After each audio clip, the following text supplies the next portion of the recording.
ำหรับคลิปนี้เราจะมาอธิบายฟังก์ชันต่างๆของระบบ BX Trade ให้เนาะซึ่งเดี๋ยวเราจะมาเริ่มกันเลยทุกคนอาจจะสงสัยแม่นบ่ว่าแท่งแดงนี่เป็นหยังแท่งเขียวนี่เป็นหยังสำหรับแท่งแดงแล้วแม่นแทนขายให้กับแฮงขายถ้าว่าแท่งเขียวแม่นแทนขายให้กับแฮงซื้อซึ่งแท่งแดงจะมีการเคลื่อนที่ลงมาแล้วแท่งเขียวจะมีการเคลื่อนที่ขึ้นไปส่วนเส้นแบบนี้ว่าเซตวันราคาส่วนเส้นสีขาวอยู่ด้านหลังแบบนี้ดูว่าตัวเลขแบบนี้ว่าราคาเดี๋ยวเรามาเบิ่งในภาคส่วนของตัวนี้จะว่ากระดิ่งเนาะกระดิ่งแจ้งเตือนซึ่งเราสามารถกดเข้าไปเบิ่งได้ว่ามีการเติมถอนหรือว่ามีอย่างแจ้งเตือนให้เราแด่ส่วนตัวนี้ว่าบัญชีจริงแบบนี้เนาะจะมีเงินบัญชีจริงในนี้แล้วตัวนี้ว่าเงินบัญชีทดลองหรือว่าเงินดีโมซึ่งเงินดีโมเราสามารถรีเฟรชคืนได้แบบนี้เลยเวลารีเฟรชในแต่ละครั้งเราจะได้คืนมาที่ 1,000 USDT ส่วนเงินบัญชีจริงที่ว่าเราอาจจะเติมเข้ามาแล้วเรายังบ่เห็นในบัญชีจริงเถื่อให้ทุกคนกดเข้าไปในลูกศรนี้แล้วโอนเงินออกมาก็คือเงินทั้งหมดจะอยู่ใน wallet หรือว่ากระเป๋าของเราเวลาเราต้องการเอาเงินออกมาให้เรากดจำนวนเงินใส่สมมุติต้องการเอาออกมา2เหรียญกดใส่2เหรียญหรือว่ากดใส่แม็กเป็นเงินทั้งหมดเลยแล้วกดโอนย้ายออกมาก็จะมีเงินบัญชีออกให้เรามาลิ้นสมมุติเราต้องการถอนกลับคืนก็ให้กดใส่มองเก่าแล้วเปลี่ยนมองลูกศรตัวนี้บัญชีจริงจะย้ายไปอยู่ด้านถึงแล้วเราใส่จำนวนเงินที่จะโอนกลับคืนกระเป๋าแล้วก็กดตัวนี้ได้เลยหลังจากนั้นเมื่อเราต้องการออกกับกดใส่หมายคูณตัวนี้แล้วเมื่อเราอยากมาเบิ่งในภาคส่วนด้านนี้เนาะ3ขีดด้านซ้ายมือตัวนี้มันจะเป็นฟังก์ชันต่างๆเดี๋ยวนะจะพาทุกคนเข้าไปที่การตั้งค่าก่อนเลยการตั้งค่าเนาะเข้าไปหน้านี้จะมีการเปลี่ยนภาษาแรกๆเลยกดใส่ลูกศรแบบนี้เดี๋ยวมาให้เลือกเป็นภาษาไทยเนาะเพื่อเราจะได้เข้าใจง่ายสำหรับตัวนี้แม่นปิดเปิดเสียงส่วนตัวนี้การแจ้งเตือนหรือว่าบ่แจ้งเตือนเนาะเราต้องการปิดหรือว่าเปิดได้ส่วนตัวนี้จะเป็นการเปลี่ยนรูปแบบสีของหน้ากราฟเนาะเราต้องการสีดำบ่สีขาวบ่เดี๋ยวนะจะเลือกสีขาวให้เบิ่งก็จะเป็นแบบนี้เนาะสีแบบนี้เนาะโอเคแล้วนะจะมาเบิ่งตัวที่1เลยเนาะการซื้อขายตัวนี้จะเป็นประวัติการกดซื้อขายหรือว่าธุรกรรมของเฮาถ้าว่าเฮากดซื้อกดขายแนวใดก็จะมีประวัติแจ้งเตือนให้เฮามาเบิ่งตัวนี้เนาะก็จะเป็นประวัติสำหรับมื้อนี้เนาะประวัติสำหรับมื้อนี้หรือเฮาต้องการเบิ่ง7มื้อหรือว่าสามารถปรับแต่งเอาได้เนาะปรับแต่งก็คือตั้งแต่เดือนใดหรือว่าปีใดเนาะอัตราสนะก็คือเฮาตัวนี้จะเป็นกำไรเนาะตัวนี้จะเป็นยอดธุรกรรมภายในมื้อนี้ก็คือตัวนี้เนาะโอเคแล้วเข้ามาเบิ่งในตลาดเนาะสำหรับตลาดตัวนี้จะเป็นการซื้อขายแบบซัพพอร์ตเด้อเดี๋ยวมาเบิ่งในภาคส่วนของตัวนี้เนาะตัวนี้จะเป็นกระเป๋านี้ก็คือเติมเงินเขากดเข้าไปในเติมเงินนี่เนาะมันจะมีชื่อยูเซอร์ของเฮาขึ้นมาให้ที่ว่าเป็น QR ส่วนตรงนี้จะเป็นเครือข่ายคริปโตหรือว่ากระเป๋านอกเฮายืนยันตัวตนค่อยได้เด้อสำหรับตัวเครือข่ายคริปโตเนาะ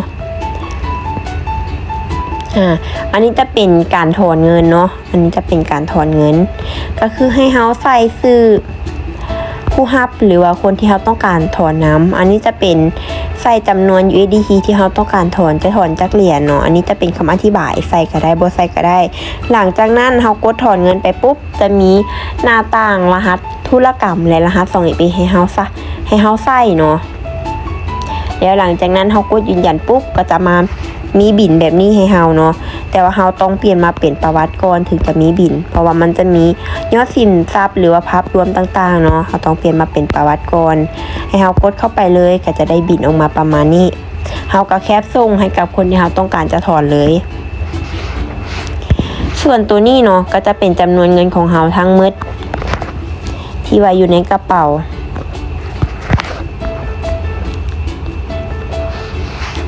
เราสามารถปิดเปิดตาเบิ่งได้เนาะส่วนพันธมิตรนี่ก็คือตัวแทนเนาะทุกคนเนาะเขาเปิดตัวแทน9 USDT เขา ถึงจะสามารถมีพันธมิตรได้ทุกคนกดเข้าไปปุ๊บก็จะมีว่าซื้อ9 USDT เพื่อเปิดเป็น VIP ถ้าทุกคนกดซื้อทุกคนก็จะได้ตัวแทนมาหรือว่าลิงก์สมัครให้กับคนอื่นสมัครต่อได้ตัวนี้จะเป็นกล่องของขวัญเฮาปฏิบัติตามกฎของที่ระบบให้มาเนาะถ้าว่าได้ตามเงื่อนไขระบบก็จะแจกโบนัสให้เฮาหรือว่ากล่องของขวัญให้เฮาแบบนี้ซึ่งเวลาเฮาอยากรู้เงื่อนไขของระบบน้อยเฮาเบิ่งในตัวนี้เด้อกดเข้าไปแบบนี้เนาะก็จะมีแบบนี้เฮาต้องการรู้ตัวใดเนาะเฮากดใส่เลยอันนี้จะเป็นเช็คอิน7มื้อเฮาก็ได้รับรางวัลคือกันแต่ว่าจะเป็นในปริมาณที่น้อยเดี๋ยวนะพามาเบิ่งในหน้าต่างต่อไปเนาะสำหรับตัวนี้เนาะ FX ตัวนี้จะเป็น indicator เวลาที่เราต้องการ indicator หรือว่าตัวช่วยในการวิเคราะห์น้อยเราเข้าไปในหน้า FX ตัวนี้แล้วเลือกเนาะ indicator ที่เราต้องการหรือว่าเราสามารถเสิร์ชหาได้แบบนี้เนาะ MACD บอแบบนี้เนาะเราติ๊กใส่ปุ๊บก็จะมี indicator ออกมาให้เราแบบนี้เนาะส่วนด้านเทิงนี้จะเอิ้นว่า volume เวลาที่เราต้องการเอาออกเนาะทุกคนติ๊กใส่ตัวหนังสือที่มันเขียนว่า MACD ตัวนี้เลย MACD ก็คือ indicator ด้านลุ่มตัวนี้เนาะเรากดใส่ปุ๊บก็จะมีหมายคูณออกมาให้เราก็กดใส่ได้เลยมาเบิ่งในภาคส่วนของด้านนี้เนาะสำหรับด้านนี้แมนก็คืออุปกรณ์ที่จะซอยให้เราเขียนหรือว่าเราต้องการเป็นตัวช่วยในการวิเคราะห์ก็ได้แต่ว่าเราต้องปรับแต่งเองเนาะอันนี้ซึ่งกดใส่ตัวที่1นี้ก็คือเราสามารถย่อขยายหรือว่าซูมอย่างต่างๆได้โอเคถ้ามากดใส่ตัวนี้เด้พอเรากดใส่ปุ๊บเนาะทุกคนมันจะมีหลายๆอย่างให้เราเลือกเนาะต้องการลบหรือว่าต้องการอย่างมากดใส่ตัวนี้เนาะก็จะเป็นการขีดต่างๆเนาะเดี๋ยวจะจำลองให้เบิ่งอันนึง